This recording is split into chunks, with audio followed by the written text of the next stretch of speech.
I've seen many people online wondering why Just Cause 4 is not getting as much love with mods as Just Cause 3 and Just Cause 2 did. Even our great leader Vadak brought this up once. At least for me, there are 3 main reasons and a few smaller things that I will cover in this video. And don't worry, I won't get technical for the most part and explain it so everyone can understand it. Also mind that this video is not meant to make the game or Avalanche Studios look bad. Most of these decisions were made to optimize the game, and there are some instances where they looked out for modders. These are just my opinions from the view of a modder and how these things affect us. So let's get started.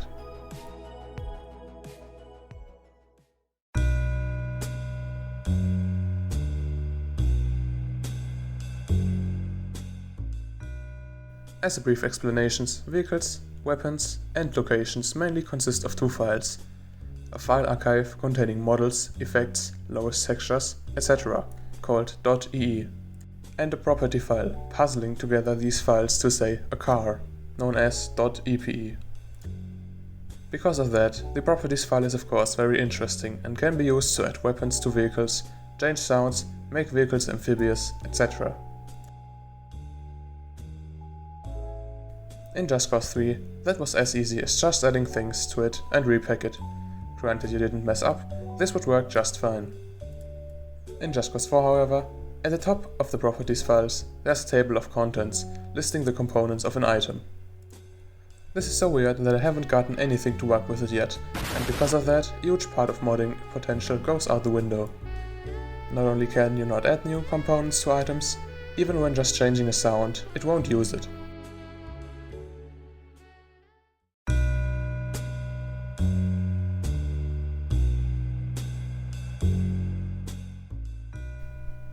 Adding files to archives is also a big part of modding. Say, you want to add a gun to a vehicle. You add the component in the properties file, but if you want to be sure everything logs correctly, you also gotta add the files the weapon needs to the vehicle archive. In Just Cause 3, this was again as easy as copying them and listing them in the file list and repacking the archive. In Just Cause 4, this will always crash your game, no matter what. The only thing you can do is change the name of the files you add and change references to them in the properties file, but good luck doing that for hundreds of files. Again, this kills off huge potential for modding and makes everything more complicated and weirder to set up.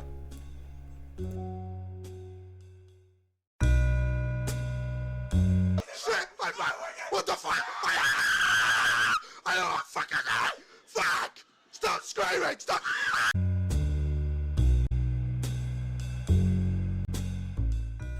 And now to the worst fucking thing ever, the generated global resources file.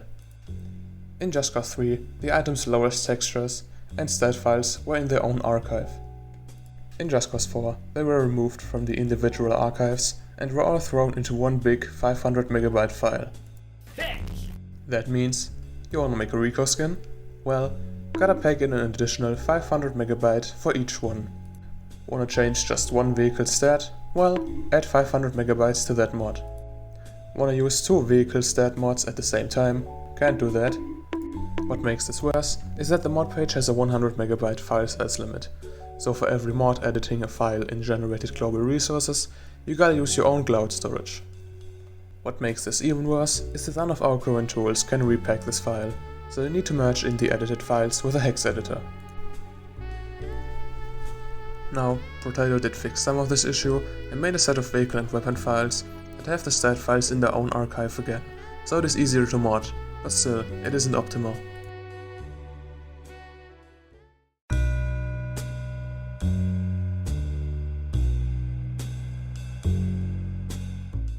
Remember how I told you that vehicles, weapons and locations mainly consist of 2 files? Well, for Just Cause 4 they felt the need to add a third, .resource bundle file. What does it do? For some reason they ripped out model paths and cameras out of the main archive and put them into this. This file too cannot be edited by our current tools.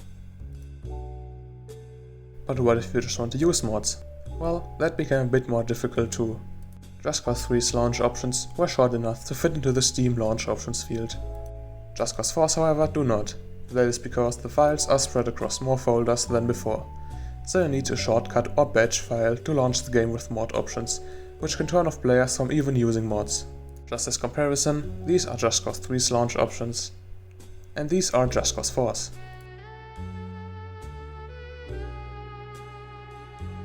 But that's all the major things why Just Cause 4 modding isn't too appealing to me. There's just too many messy things that aren't fun to work with. But who knows, maybe the new modding tools that are in the works right now can ease some of the mess in the future. But as of now, this is where it stands.